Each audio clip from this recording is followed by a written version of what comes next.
Assalamualaikum warahmatullahi wabarakatuh. Sahabat baca cerita yang dirahmati Allah.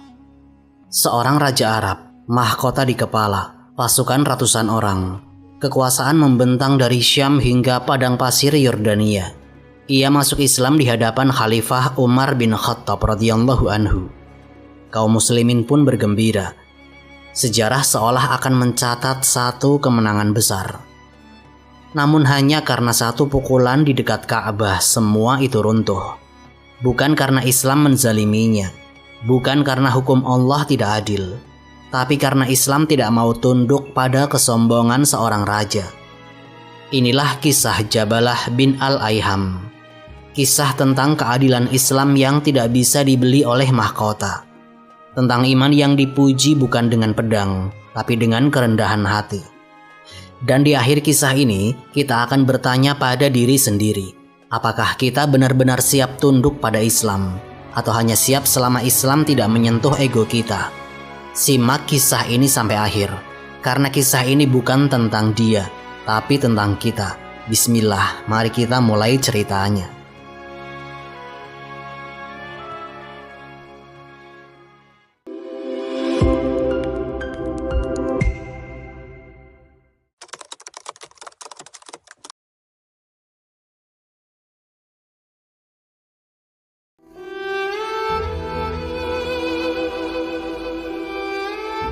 Pada masa-masa awal kekuatan Islam mulai meluas keluar dari Jazirah Arab. Terdapat seorang raja Arab Nasrani yang memiliki kekuasaan besar dan kedudukan tinggi di wilayah Syam Selatan. Ia memimpin daerah luas yang membentang dari sekitar Damaskus, wilayah pedalaman Syam, hingga padang pasir Yordania.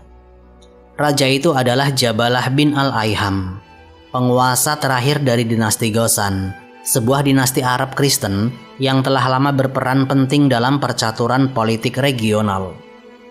Kerajaan Ghazan bukanlah kerajaan kecil atau pinggiran. Ia merupakan kerajaan Arab Kristen yang sejak berabad-abad sebelumnya menjadi sekutu resmi Kekaisaran Romawi Timur atau Bizantium. Peran utama kerajaan ini adalah sebagai benteng penyangga strategis yang melindungi perbatasan selatan dan timur Bizantium dari serangan suku-suku Arab Badui serta ancaman kekuatan lain yang datang dari wilayah gurun. Dalam sistem pertahanan Romawi, Ghazan memiliki posisi yang sangat penting dan diperhitungkan. Secara politik, kerajaan Ghazan berada di bawah pengaruh Bizantium dan mengakui Kekaisaran Romawi Timur sebagai penguasa tertinggi. Namun dalam praktik pemerintahan sehari-hari, mereka tetap memiliki kedaulatan internal. Raja-raja Ghazan memerintah rakyatnya dengan hukum sendiri, memiliki pasukan sendiri, serta bebas mengatur urusan dalam negeri tanpa campur tangan langsung dari Konstantinopel. Sebagai imbalannya, Bizantium memberikan dukungan militer, gelar kehormatan bangsawan, serta pembebasan pajak tertentu kepada para penguasa Ghazan. Jabalah tumbuh dan dibesarkan dalam lingkungan kekuasaan semacam ini. Ia lahir dari keluarga bangsawan Ghazan. Ayahnya Al-Ayham juga berasal dari garis penguasa yang terpandang. Sejak kecil, Jabalah dididik sebagai calon raja. Ia mendapatkan pendidikan militer, diajarkan strategi perang, tata kelola pemerintahan, serta etika politik istana. Selain itu, ia diperkenalkan dengan budaya Romawi, protokol kerajaan, dan gaya hidup bangsawan yang penuh simbol kehormatan. Dalam kehidupan sehari-hari, Jabalah terbiasa dikelilingi oleh kemewahan istana. Ia hidup di tengah pelayan, penjaga, pakaian kebesaran, perhiasan, serta tata cara penghormatan yang menempatkan raja pada posisi yang sangat tinggi di atas rakyatnya. Semua ini membentuk cara pandangnya tentang kekuasaan, kehormatan, dan kedudukan sosial. Dalam urusan agama, Jabalah memeluk agama Nasrani, sebagaimana mayoritas rakyat dan bangsawan Ghazan. Kerajaan Ghazan dikenal sebagai kerajaan Arab Kristen yang setia pada Bizantium, mengikuti ajaran Kristen yang dianut oleh Romawi Timur. Hubungan antara agama dan politik dalam kerajaan ini sangat erat, sehingga identitas keagamaan juga menjadi bagian dari legitimasi kekuasaan para rajanya. Meskipun dalam kehidupan politik dan kebudayaan, orang-orang Ghazan sangat dipengaruhi oleh Romawi Timur, sejatinya mereka adalah bangsa Arab murni. Nasab mereka kembali kepada Bani Azad, salah satu kabilah besar Arab dari wilayah Yaman. Akar kearaban ini diakui oleh para ahli nasab dan sejarawan Arab klasik, dan menjadi bagian penting dari identitas Ghazan meskipun mereka hidup jauh dari tanah asal leluhur mereka. Perpindahan besar Bani Asad dari Yaman terjadi berabad-abad sebelum Islam. Peristiwa ini dipicu oleh bencana besar yang melanda Yaman, di antaranya runtuhnya bendungan Ma'rib, yang menyebabkan kerusakan pertanian dan kehidupan sosial di wilayah tersebut.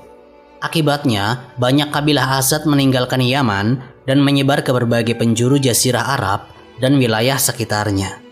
Dalam gelombang migrasi ini, sebagian Bani Asad bergerak ke wilayah Hijaz dan menetap di Yatsrib, yang kemudian dikenal sebagai Madinah. Dari merekalah lahir dua kabilah besar, Aus dan Khazraj, yang kelak memiliki peran penting dalam sejarah Islam. Sementara itu, sebagian lain dari Bani Asad bergerak lebih jauh ke utara, melewati wilayah Hijaz dan menetap di kawasan Syam Selatan. Dari kelompok inilah kemudian terbentuk komunitas Ghazan yang berkembang menjadi kerajaan. Karena berasal dari akar nasab yang sama, orang-orang Ghazan tetap memandang diri mereka sebagai bagian dari bangsa Arab.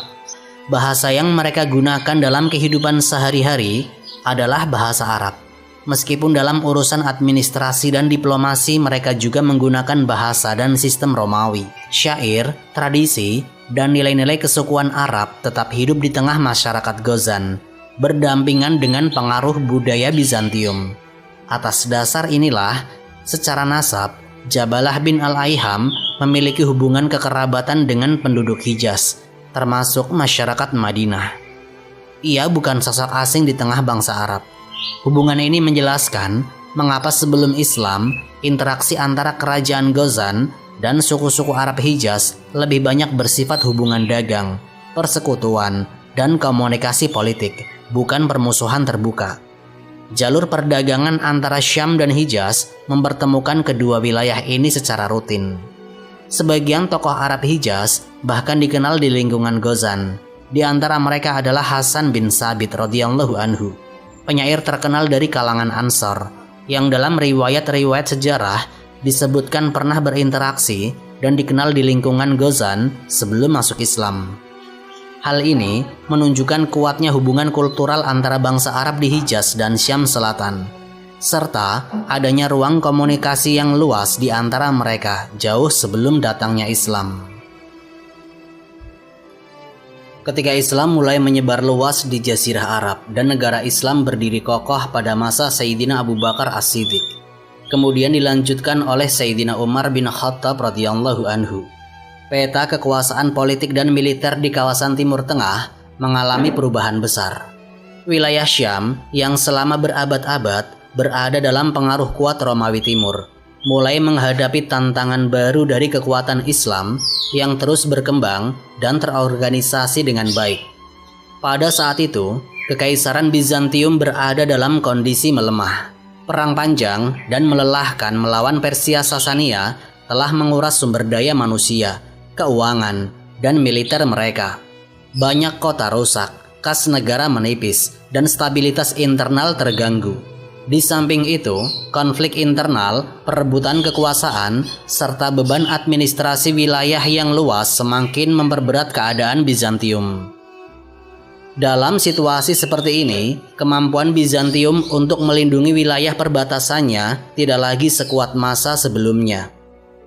Dampak dari melemahnya Bizantium secara langsung dirasakan oleh kerajaan-kerajaan sekutu di perbatasan, termasuk kerajaan Ghazan. Selama ini, kekuatan Ghazan sangat bergantung pada dukungan politik dan militer dari Konstantinopel. Ketika perlindungan itu mulai melemah, posisi Ghazan sebagai benteng penyangga menjadi rapuh. Mereka berada di persimpangan antara tetap setia kepada kekaisaran yang sedang menurun atau mencari bentuk hubungan baru yang lebih menjamin keberlangsungan kekuasaan dan keamanan wilayah mereka. Pada waktu yang sama, kabar tentang Islam dan negara Islam mulai sampai ke wilayah Syam. Berita tentang keberhasilan kaum muslimin menyatukan kabilah-kabilah Arab, menegakkan pemerintahan yang stabil, serta menerapkan hukum yang adil tersebar luas di kalangan para penguasa dan bangsawan Arab, termasuk di lingkungan Istana Ghazan.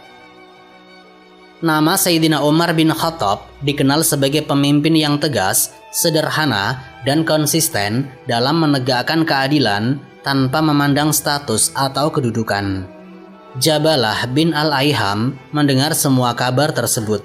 Ia mengetahui bahwa Islam bukan sekedar gerakan keagamaan, tetapi juga telah menjadi kekuatan politik dan sosial yang nyata. Dalam konteks perubahan besar inilah, Jabalah mulai menunjukkan ketertarikannya kepada Islam.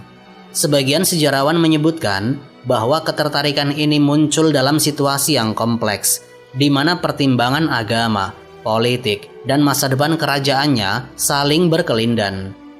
Namun, menurut manhaj Ahlus Sunnah wal Jamaah, perkara niat adalah urusan batin yang tidak bisa dipastikan. Karena itu, para ulama Ahlus Sunnah tidak menetapkan dengan pasti apa yang mendorong Jabalah secara internal. Yang dicatat dan dinilai hanyalah perbuatan zahir yang tampak dalam sejarah. Dalam kerangka inilah disebutkan bahwa Jabalah kemudian mengambil langkah nyata dengan mengirim surat kepada Sayyidina Umar bin Khattab menyatakan keinginannya untuk datang ke Madinah dan memeluk Islam. Kabar tentang keinginan Jabalah bin Al-Aiham untuk datang ke Madinah dan memeluk Islam segera sampai kepada Khalifah Umar bin Khattab radhiyallahu anhu. Sayyidina Umar menyambut kabar itu dengan kegembiraan, sebagaimana kegembiraan kaum muslimin setiap kali mendengar seseorang masuk Islam. Terlebih lagi, bila ia adalah seorang penguasa besar dari bangsa Arab. Namun, Sayyidina Umar membalas surat Jabalah dengan sikap yang tegas dan jelas. Dalam jawabannya, Sayyidina Umar menegaskan satu prinsip utama Islam, yaitu bahwa siapapun yang masuk Islam, baik ia raja maupun rakyat biasa, maka ia memiliki hak dan kewajiban yang sama di dalam Islam. Tidak ada keistimewaan karena nasab, kekuasaan, atau harta, kecuali dengan ketakwaan. Pesan ini disampaikan tanpa basa-basi, sebagaimana karakter Sayyidina Umar yang dikenal lurus dan tidak berbelit. Setelah menerima jawaban tersebut, Jabalah pun bersiap melakukan perjalanan menuju Madinah. Ia berangkat dengan rombongan besar, disebutkan dalam riwayat sekitar 500 pasukan berkuda, lengkap dengan pengawal dan pelayan. Rombongan itu melintasi padang pasir menuju kota Nabi, membawa serta kebesaran dan wibawa kerajaan Ghazan.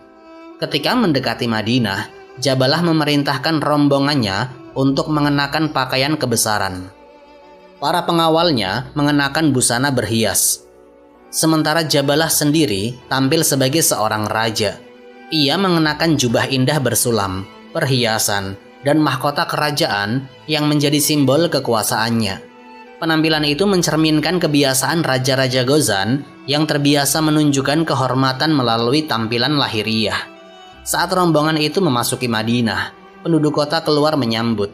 Anak-anak, wanita, dan kaum muslimin berdiri di jalan-jalan, menyaksikan kedatangan seorang raja besar bangsa Arab yang datang untuk memeluk Islam.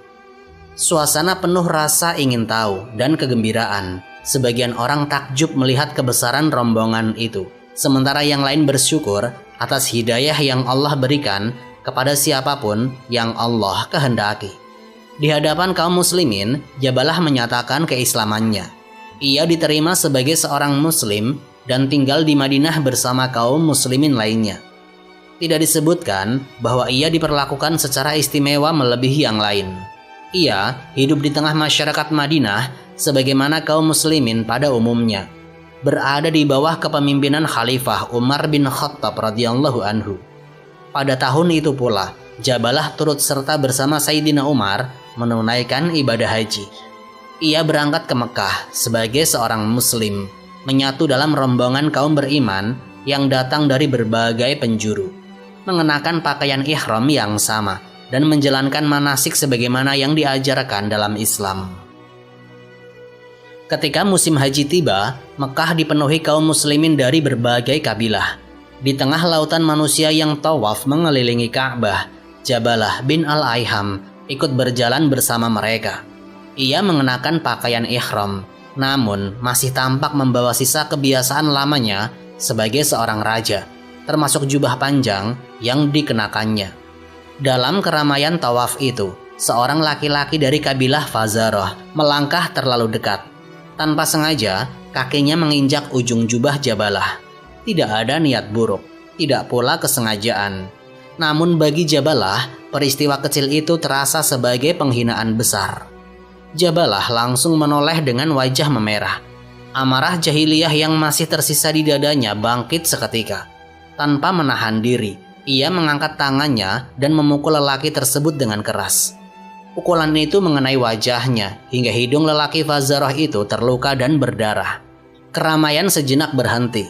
Sebagian orang melerai. Sebagian lain terkejut melihat seorang yang dikenal sebagai Raja Arab memukul seorang muslim di tanah haram. Lelaki Fazarah itu setelah menahan sakitnya tidak membalas. Ia justru pergi mengadukan peristiwa tersebut kepada Sayyidina Umar bin Khattab radhiyallahu anhu yang saat itu memimpin kaum muslimin dalam haji. Sayyidina Umar mendengarkan pengaduan itu dengan serius. Beliau kemudian memanggil Jabalah dan menghadirkannya. Dengan wajah tegas, Sayyidina Umar bertanya, "Apakah engkau memukulnya?" Jabalah tidak mengingkari. Ia mengakui perbuatannya dan berkata, "Ia telah menginjak pakaianku. Ia merendahkanku di hadapan manusia." Sayyidina Umar mendengar tanpa memotong. Setelah itu, beliau berkata dengan suara tenang namun penuh wibawa, "Engkau telah melukai seorang muslim tanpa hak. Dalam Islam, perbuatan itu menuntut kisos." Mendengar hal itu, Jabalah terkejut. Wajahnya berubah. Ia berkata dengan nada keberatan, "Aku seorang raja. Bagaimana mungkin aku disamakan dengan orang biasa? Apakah pantas hidungku dibalas dengan hidungnya?" Sayyidina Umar menatap Jabalah dengan pandangan yang tajam. Lalu beliau menjawab dengan kalimat yang keluar dari pemahaman Islam yang murni. Islam telah menghapus perbedaan jahiliyah. Tidak ada kelebihan orang bangsawan atas orang biasa. Raja dan rakyat sama di hadapan hukum Allah. Keutamaan hanya dengan ketakwaan. Sayyidina Umar tidak meninggikan suara, namun kata-katanya menghujam. Di hadapan Ka'bah, di tanah haram, prinsip keadilan Islam ditegakkan tanpa pandang bulu.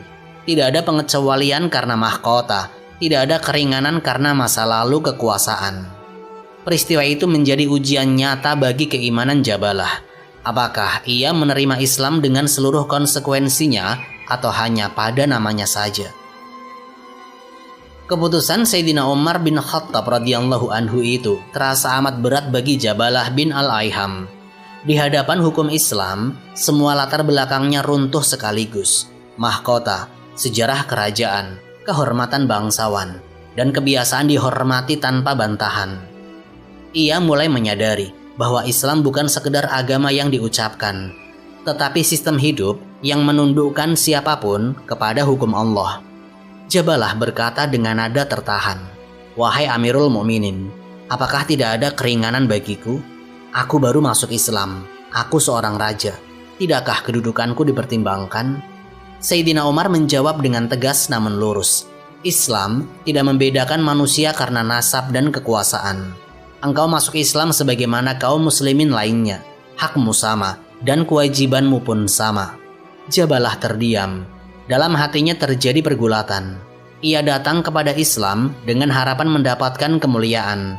Namun kini justru diminta merendahkan diri di hadapan seorang laki-laki biasa dari kabilah Fazarah. Bagi jiwanya yang terbiasa disembah dan ditakuti, hal itu terasa lebih pahit daripada kehilangan kerajaan. Akhirnya Jabalah berkata dengan suara berat, "Jika demikian hukum kalian, aku tidak sanggup menerimanya." Sayyidina Umar memandangnya dengan lama, lalu berkata dengan kalimat yang jelas dan tanpa basa-basi, "Ketahuilah, jika engkau keluar dari Islam, maka engkau memilih jalanmu sendiri. Tidak ada paksaan dalam agama, tetapi setiap pilihan memiliki konsekuensi di sisi Allah."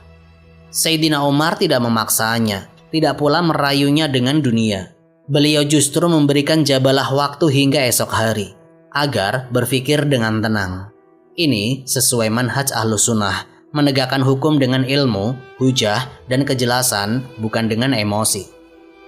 Namun pada malam hari, sebelum fajar menyingsing, Jabalah mengambil keputusan.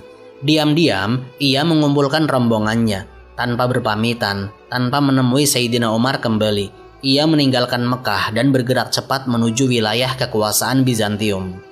Dalam gelap malam itu, Jabalah bin Al-Aiham meninggalkan Islam secara zahir dan kembali kepada agama Nasrani. Ia memilih mempertahankan kehormatan menurut ukuran dunia, meski harus kehilangan kemuliaan di sisi Allah. Ujian itu menyingkap apa yang tersembunyi di dadanya, bahwa keislamannya tidak mampu bertahan ketika bertabrakan dengan kesombongan yang belum runtuh sepenuhnya. Sesampainya di wilayah Bizantium, Jabalah bin Al-Aiham tidak membutuhkan waktu lama untuk kembali ke dunia lamanya. Di Konstantinopel, ia disambut dengan penghormatan tinggi oleh Kaisar Heraklius, penguasa Romawi Timur.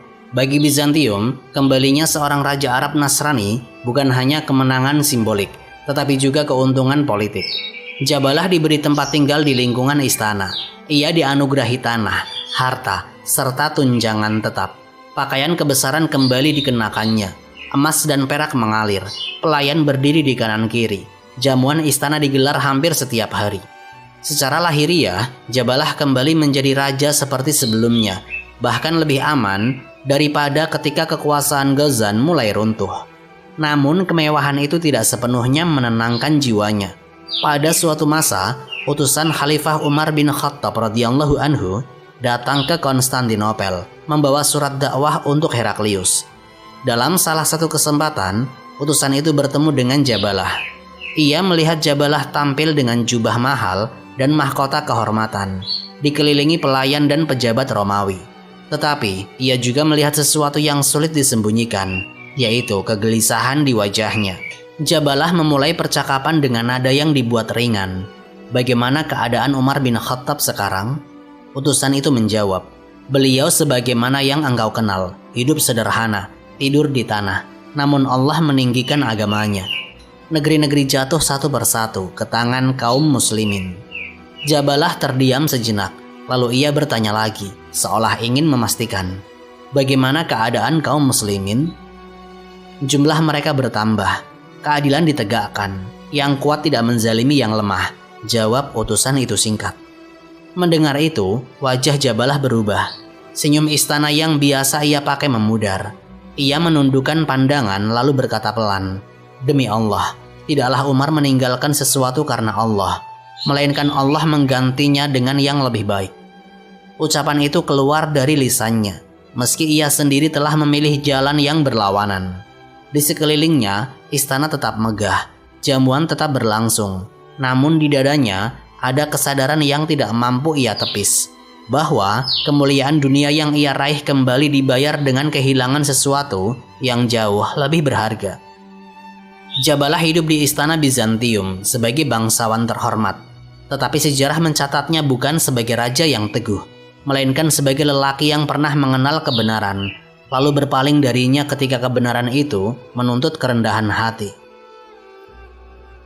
Dalam sebagian riwayat sejarah disebutkan bahwa Jabalah bin Al-Aiham di masa-masa akhir hidupnya sering menunjukkan penyesalan. Ia hidup dalam kemewahan Bizantium, tetapi batinnya tidak sepenuhnya tenang. Harta, istana, dan kehormatan dunia tidak mampu menghapus ingatan tentang hari-hari singkatnya bersama kaum muslimin, terutama saat ia berdiri di tanah haram dan mendengar keadilan ditegakkan tanpa pandang bulu. Diriwayatkan bahwa pada suatu kesempatan, Jabalah berkata kepada orang-orang terdekatnya, "Seandainya aku bersabar sehari saja, niscaya aku akan menjadi seperti mereka." Ucapan itu sering dikutip oleh para sejarawan sebagai pengakuan bahwa kejatuhannya bukan karena Islam itu berat, tetapi karena jiwanya belum tunduk. Namun, ulama Ahlus Sunnah wal Jamaah bersikap adil dan berhati-hati dalam menyikapi riwayat semacam ini. Penyesalan yang dinukil tidak otomatis menetapkan taubat yang sah, sebagaimana kemaksiatan tidak otomatis menetapkan kekafiran batin seseorang. Manhaj Ahlus Sunnah menetapkan satu kaidah penting, yaitu yang dinilai adalah amal zahir, sedangkan urusan hati dan akhir nasib diserahkan sepenuhnya hanya kepada Allah Ta'ala. Tidak boleh memastikan bahwa Jabalah mati dalam iman, dan tidak pula boleh memastikan bahwa ia mati dalam kekafiran yang abadi. Kita mencatat apa yang tampak, bahwa ia keluar dari Islam secara zahir, dan kita berhenti pada batas itu. Para ulama Ahlus Sunnah tidak menjadikan kisah Jabalah sebagai sarana untuk mencela individu, apalagi melampaui batas dengan vonis yang tidak berdalil. Kisah ini justru dijadikan ibrah tentang bahaya kesombongan yang halus, yang bisa bertahan bahkan setelah seorang mengucapkan syahadat. Islam tidak menolak orang karena masa lalunya, tetapi Islam menuntut ketundukan total pada hukum Allah. Ketika seseorang menerima Islam, namun masih ingin mempertahankan keistimewaan jahiliyah, disitulah ujian sebenarnya dimulai. Kisah Jabalah bin Al-Aiham bukan kisah untuk ditangisi, bukan pula untuk dijadikan bahan sensasi. Ia adalah peringatan tenang namun keras, bahwa kebenaran tidak pernah berkompromi dengan kesombongan, dan bahwa keadilan Islam berdiri tegak, baik di hadapan rakyat kecil maupun di hadapan raja. Disitulah letak keagungan Islam, dan disitulah pula letak kegagalan Jabalah. Wallahu a'lam bishawab. Semoga kisah ini memberikan manfaat dan menjadi pengingat bagi kita semua untuk terus memperbaiki diri serta meningkatkan ketaatan kepada Allah Subhanahu wa Ta'ala. Lebih dan kurangnya mohon dimaafkan. Yang benar datangnya dari Allah Subhanahu wa Ta'ala. Khilaf atau keliru itu datangnya dari saya pribadi sebagai manusia biasa. Sampai jumpa di kisah-kisah inspiratif berikutnya. Akhirul kalam, wassalamualaikum warahmatullahi wabarakatuh.